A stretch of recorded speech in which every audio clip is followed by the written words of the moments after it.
की एवढ्या लोकांकडे जन्माचे दाखले नाही, तपास करा मध्ये जन्म कुठे झाला होता। आता त्यांनी आपल्याला फायदा करून अमरावती जिल्ह्यातील अंजनगाव सुरजीमध्ये तब्बल 1100 रोहिंग्या बांगलादेशी लोकांना बनावट जन्मदाखले जिल्ह्याचा आरोप भाजपचे नेते किरीट सोमय्या यांनी केला होता।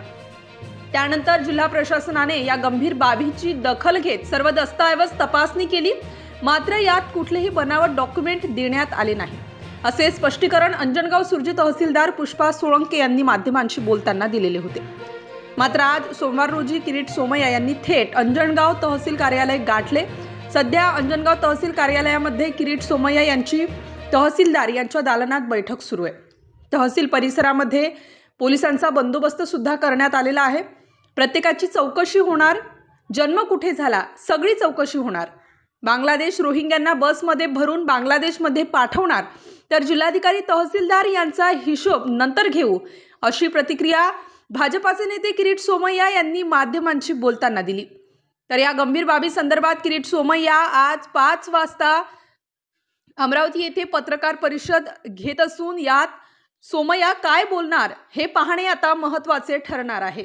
कुठलेही काम केले तुमच्या सरकारमध्ये प्रशासन भाऊ आपण पत्रकार आहात, तहसीलदार म्हटल्यानंतर एसआयटी स्थापन जिल्हाधिकाऱ्यांनी केली ना, अजून एसआयटीचं कामच सुरू झालं नाही, तर ज्यांनी घोटाळा केला असेल त्याचंच स्टेटमेंट देणार, इग्नोर इट। नाही सर, म्हणजे आपली जी गुप्तचर यंत्रणा वगैरे त्यांचा अपयश असावं असं तुम्हाला वाटतं काय?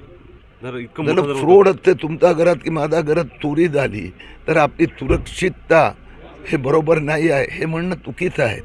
फ्रॉड फोर्जरी लगेचच लक्षात आणली ना, कारण की हा सगळे 2024 मध्ये निवडणूक आचारसंहिताचा काळाचा दुरुपयोग केला आणि खूप लवकर हे फडणवीस सरकार म्हणजे किरीट सोमय्यांनी उघडली केस आणलं, पण मुख्यमंत्र्यांचा पाठिंबा आहे म्हणून लवकरात लवकर हे तर आम्हाला फायदा झाला, आम्हाला म्हणजे आपल्याला सगळ्यांना, की एवढ्या लोकांकडे जन्माचे दाखले नाही, तपास करा मध्ये जन्म कुठे झाला होता।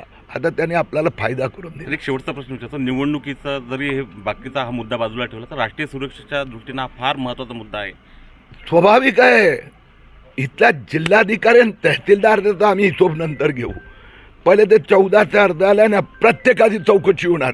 तुझा जन्म केव्हा झाला, मग तुझा आईचा कुठे झाला, वडिलांचा कुठे झाला, भावाचा कुठे झाला, आणि आतापर्यंत काय 60 वर्षाचा माणूस, 40 वर्षाचा माणूस, परिवारातले 4 लोक, मग आतापर्यंत म्हणजे हे सगळे बांगलादेशी रोहिंग्यांना बसमध्ये भरून आम्ही बांगलादेश पाठवणार।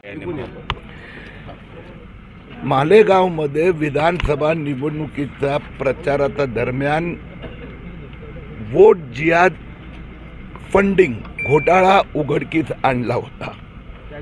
आता तो घोटाळ्यात हे बाहेर आलं की 2200 कोटी रुपये सिराज मोहम्मद आणि मोहम्मद बगाड यांच्या खात्यात आले आणि त्यातनं 379 कोटी रुपये अशा प्रकारच्या प्रवृत्तीसाठी, म्हणजे फंडामेंटलिस्टिक मुस्लिम संस्था, टेरर रिलेटेड संस्था, वोट जिहाद या कामासाठी वापरण्यात आला आणि त्यातला काही पैसा बांगलादेशी आणि रोहिंग्यांना आता जन्माचा दाखलासाठी असं तपासात बाहेर आलं।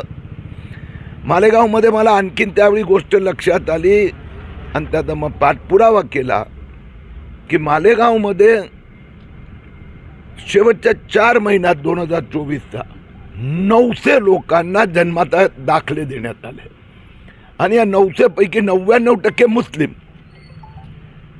त्याची मग चीरपाड केल्यावर लक्षात आलं की खूप मोठं षडयंत्र आहे।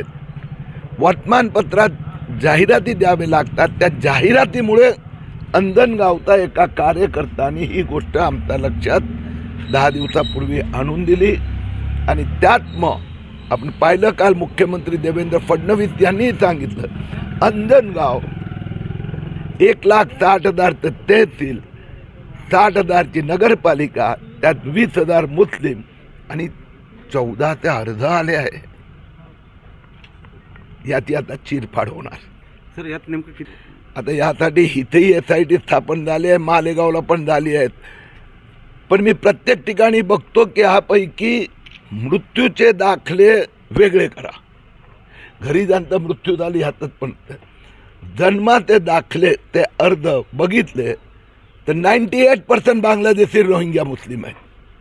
भिवंडीत 500, मालेगावमध्ये 1100, हा एवढा अंजनगावमध्ये 1400 अर्ज आलेत. आणि या सगळ्यांचा जन्म ते म्हणतात अंजनगावमध्ये झाला आहे. आणि केव्हा हे सगळे 1991चा आधी जन्मलेले, म्हणजेच फ्रॉड आहे. सर, अशाच वेगवान घडामोडी पाहण्यासाठी आमच्या चॅनलला लाईक व सबस्क्राईब करायला विसरू नका.